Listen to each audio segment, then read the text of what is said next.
Today on PGTV News, voting is underway, where you can cast your vote ahead of Election Day. That's coming up. And some of Lakeland Swans are finding new homes. We'll have the details on how they'll be cared for, that and more just ahead on PGTV News.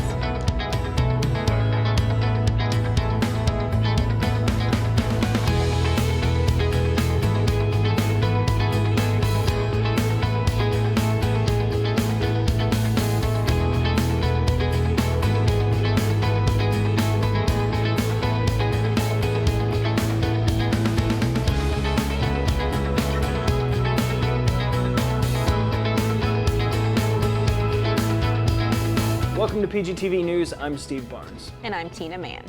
Voting has already begun for this year's general election, with more than 11,000 Polk County residents casting their ballots on the first day of early voting. While Election Day isn't until November 3rd, early voting began on October 19th. These 9 early voting locations will be open from 7 a.m. until 7 p.m. through November 1st. To eliminate any delays, election officials urge you to bring a photo ID and signature identification. If you're unable to provide these, under Florida law, you will be issued a provisional ballot. The last day to request a mail-in ballot was October 24th, but if you have one, then you have until 7 p.m. on Election Day to get it to the elections office. The post office recommends allowing a week for delivery. You are allowed to drop off your ballot at one of 11 drop-off sites. For the location of those sites and for any other questions, visit polkelections.com. So many voters doing early voting, mail-in ballots this year. It'll be interesting to see how that affects how quickly the tallies can be done. I know because in Florida they're allowed to actually tally those early votes ahead of time, right? And then on Election Day they can add them to the tally. Right, and I'm curious as to whether the overall percentage of people voting this year will be increased. People seem to be a lot more involved and opinionated than ever before, so we'll see if that actually reflects in the percentages. I know I did mail-in voting, but just as a precaution to make sure they got it, I did drop mine off at the supervisor of elections office, just to be on the safe side. It's not going to get lost in the mail. I don't have to worry. I can go online and check. They've already received it. So. And of course, this past week was early voting had started, and of course the lines to start with were really long, and people are excited to get out there and make their vote count this year. Which is awesome. Yeah. As migrant farm workers make their way to Central Florida for the agricultural season, East Coast Migrant Head Start Centers announced they are reopening their early childhood education centers in Fort Meade, Dundee, and Wauchula for in-person learning last week. Farm workers were deemed essential personnel by the U.S. government at the start of the COVID-19 pandemic. According to the school's leadership, there are approximately 3 million farm workers in the United States, and thousands of them make their way to Florida to pick fall, winter, and spring crops. Agricultural workers in Florida plant and harvest a wide variety of row and tree crops, including oranges and grapefruit. Florida Head Start centers will follow strict cleaning, sanitizing, and disinfecting schedules as directed by the Centers for Disease Control and Prevention. During the 2019-2020 agricultural season, ECMHSP served more than 1,000 children throughout Florida, and they expect to help about the same number this season. The organization operates 38 Head Start centers in 7 states. There are currently 3 centers in Polk County. This is often a forgotten demographic here in Florida, as those migrant workers that come in seasonally to do crops.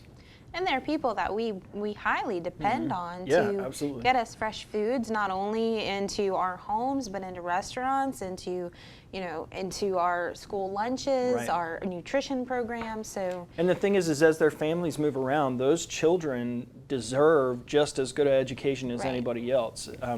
So the schools like this are doing a big service to the community. Right, and often they have procedures in place that actually are used to dealing with migrant workers and helping them bridge those educational gaps from moving from school to school. So they have some special resources in place as well. Yeah. One Polk County middle school is still on its way to being fully restored after a tornado struck last year. On October 18, 2019, a tornado struck Kathleen Middle School in Lakeland, leaving extensive damage to the roof of many of its buildings. A year later, the main building's roof has been repaired and work is set to begin on the interior. Many of the classrooms damaged in the storm have already been restored. The gymnasium still has repairs to complete. More than $5 million has been spent on the restoration work, some of which came from community donations. The school should be fully restored by December 2021.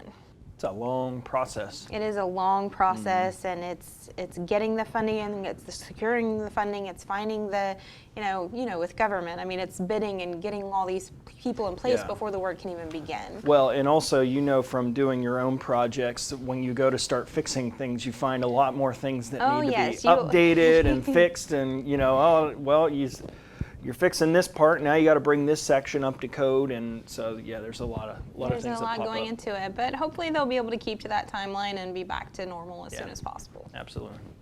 Well, one Lakeland couple is donating more than $500,000 toward expanding a city park in hopes of sharing a loved one's legacy with future generations.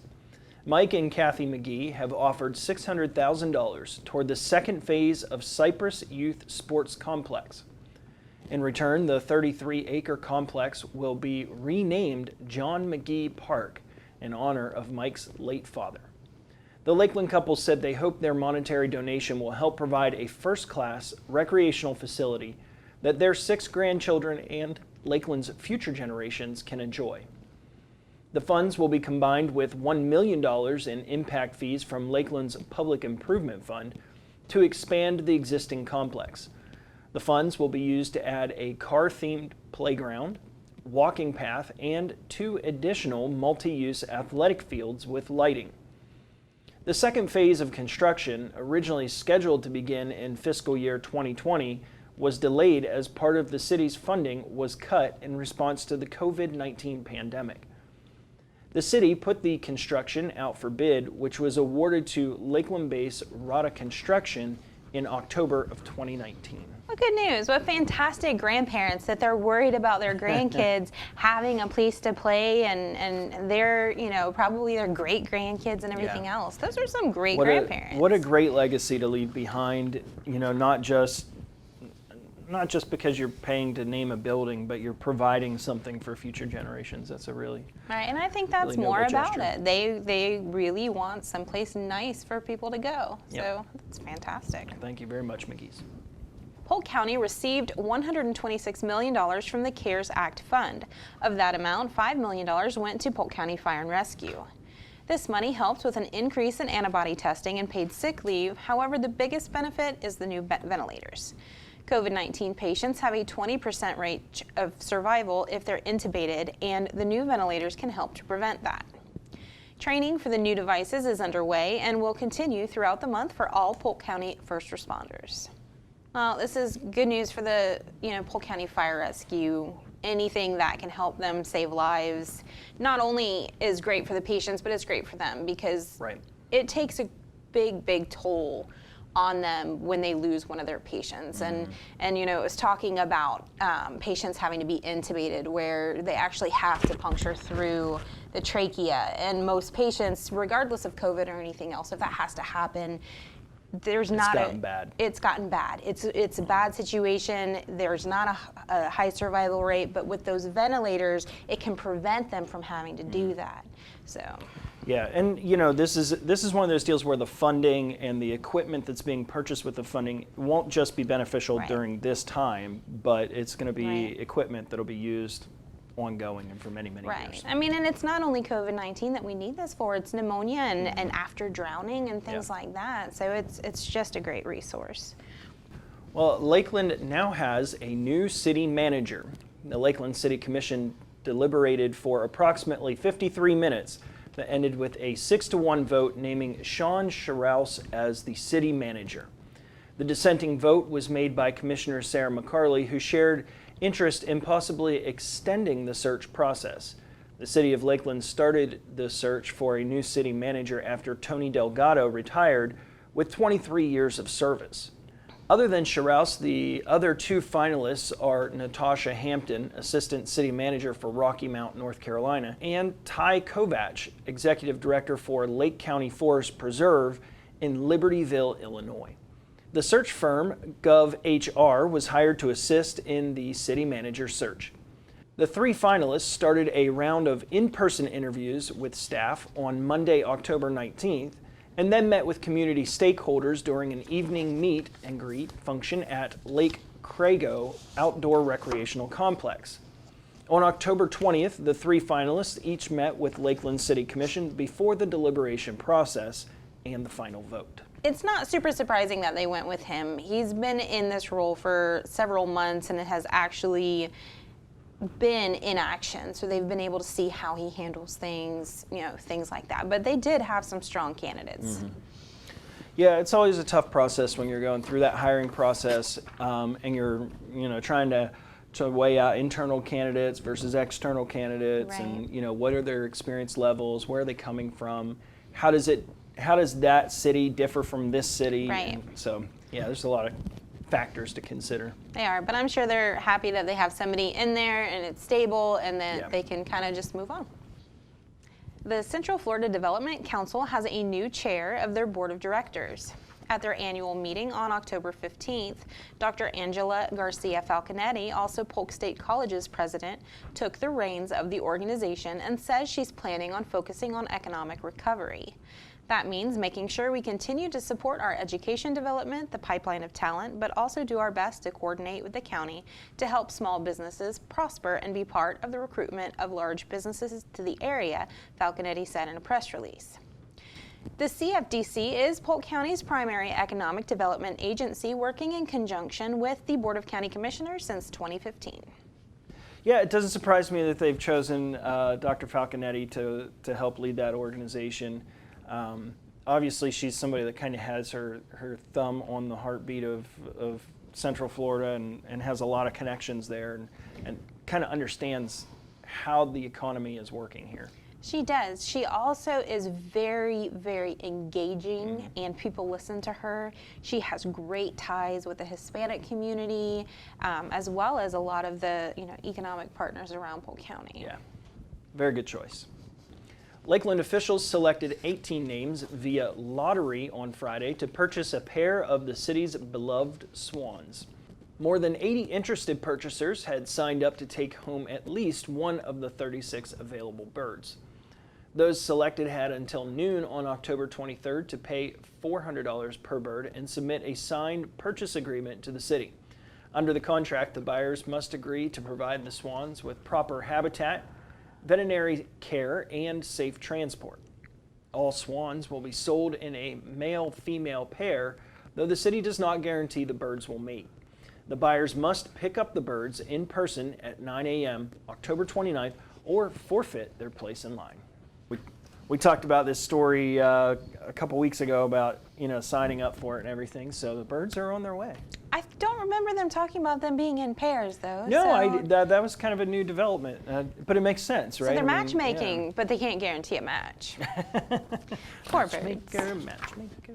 The Smithsonian has arrived at the History Center. Now through December 12th, you can visit the Polk County History Center to see the most recent Smithsonian Institution Museum on Main Street traveling exhibit, Voices and Votes, Democracy in America. Our country has changed dramatically since the end of the Revolution. What has not changed is the essence of democracy, sharing power with people with whom you may have vast differences. This interactive, colorful, and informative exhibit features information for all ages and focuses on 5 key themes. A Great Leap of Faith, which talks about our founders creating a new government that entrusted the power of the nation in its citizens. A Vote of Voice, which focuses on the history and evolution of voting. The Machinery of Democracy features the backstory of political parties, symbols, and the backstory behind the vote. Beyond the Ballot, which highlights movements that occur before change, and Creating Citizens, which talks about what citizenship means and the diversity behind it.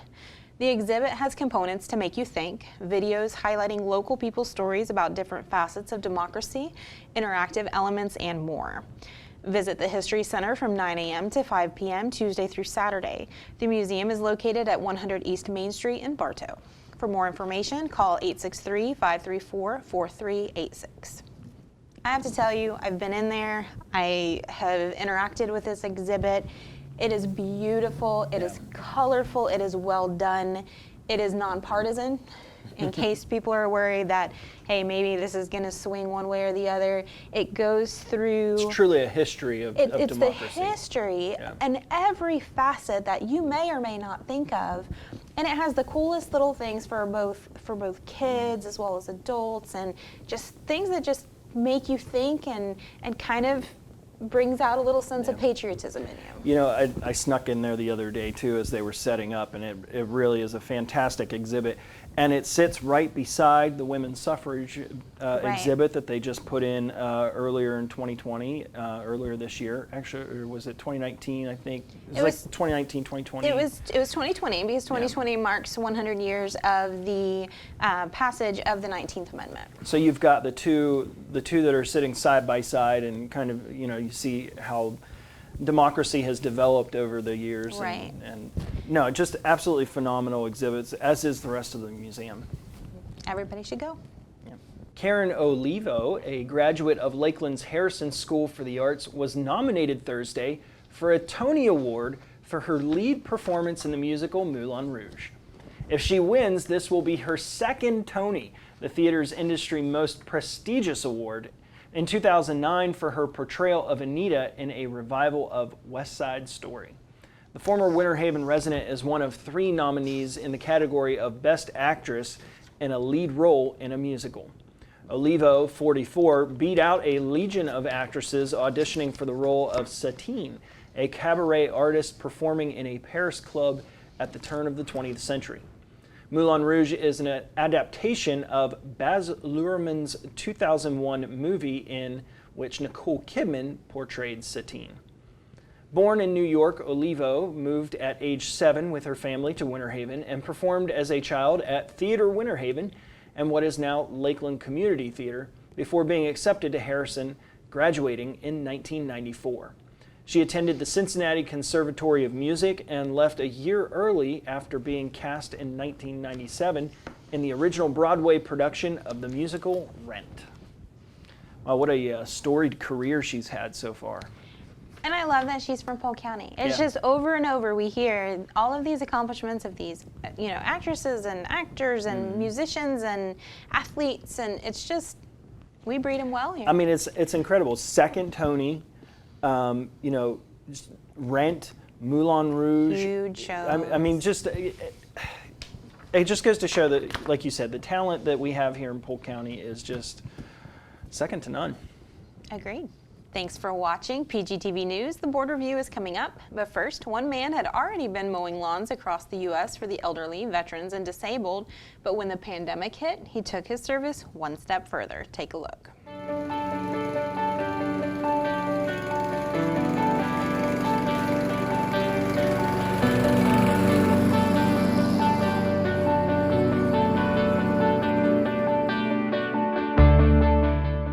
I was driving and I came across an elderly man outside mowing his lawn, and it looked like he was struggling. So I pulled over and helped him out. And that night I decided I'll start mowing free lawns for the elderly, disabled, single parents, and veterans.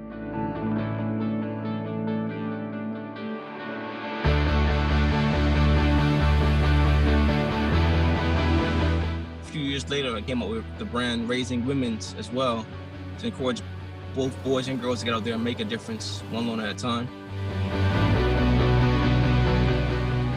Doing something that I can no longer do for myself, and it helps with the neighborhood. You feel good when your house looks nice, and you are inspiring so many people out there, future generations coming up. You've inspired me too, because I want to do something more to carry it forward to help other people, and this has raised my hope so much, and my whole attitude with the difficult year that I've had. It's just marvelous, and everything looks so beautiful. I can't thank you enough.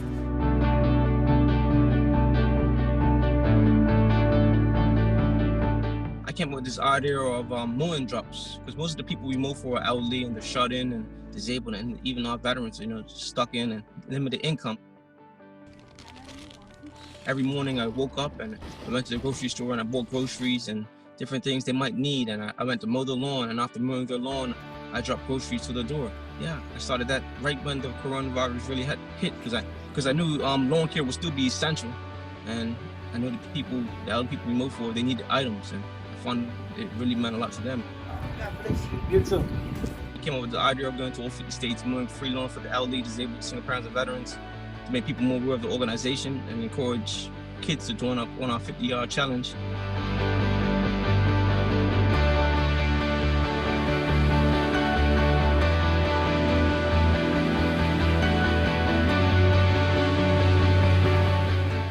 I encourage you to be good neighbors and get out there and do something good for your community, but most importantly, stay safe. It means a lot because my husband had a stroke and he has Parkinson's, and he tries to cut the grass, but the majority of it falls on me, and it's just a lot, and you could never believe how much this has really helped us out. It's a blessing because, I'm a Vietnam veteran, and a lot of times, get out and walk the yard, it hurts my knees and feet, and I'm fighting that Agent Orange. What you're doing, you keep it up, I mean that.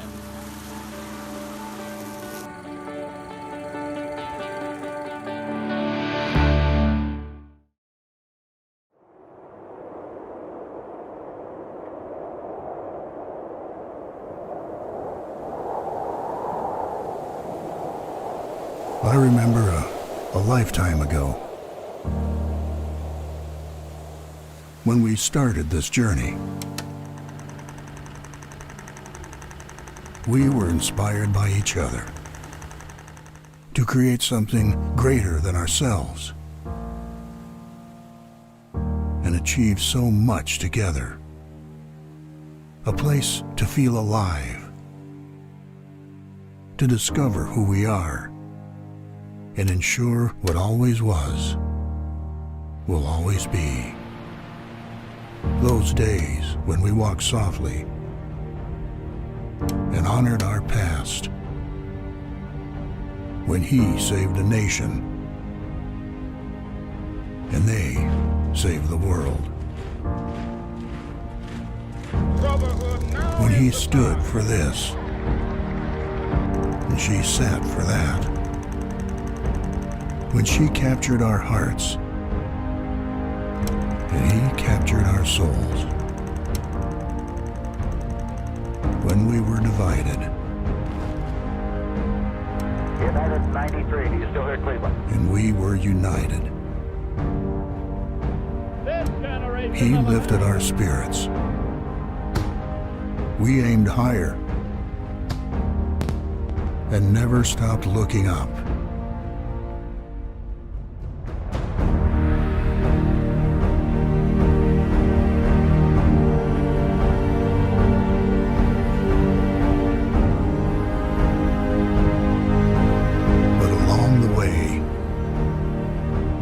My roads grew old. My bridges shouldered years of weight. My trails became well-traveled. But my roots grow deeper. My branches extend further. I was there for them. And I'll be there for you. Will you be there for me?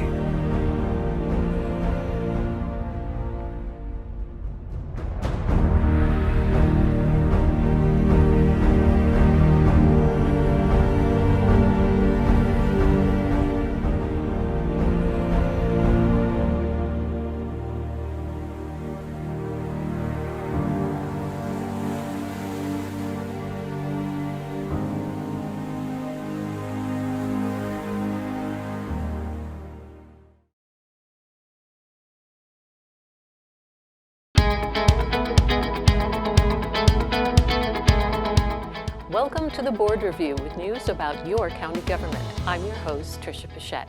Today you'll learn about County Commission actions from the October 20th board meeting.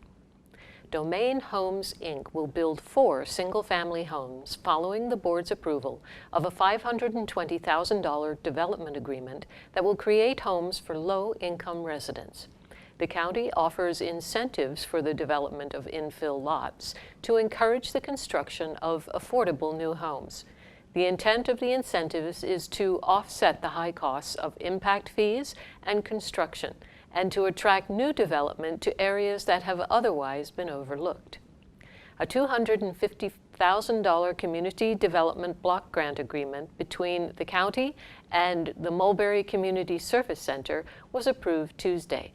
In this agreement, the Mulberry Community Center will use the CDBG funds to purchase a new facility that will allow the services they provide to reach more individuals in need. A consultant services authorization with Rice Engineering, Inc. for the Southwest Regional Wastewater Dynamic Hydraulic Model Update Verification Project was approved Tuesday at a not-to-exceed cost of about $250,000. The county owns and operates over 300 wastewater lift stations throughout the county, more than 80 of which are located within the county's Southwest Regional Utility Service area. This project will collect data for the county's wastewater collection transmission models and update and verify the pressure pipe and gravity transmission portion of the county's wastewater collection transmission system model.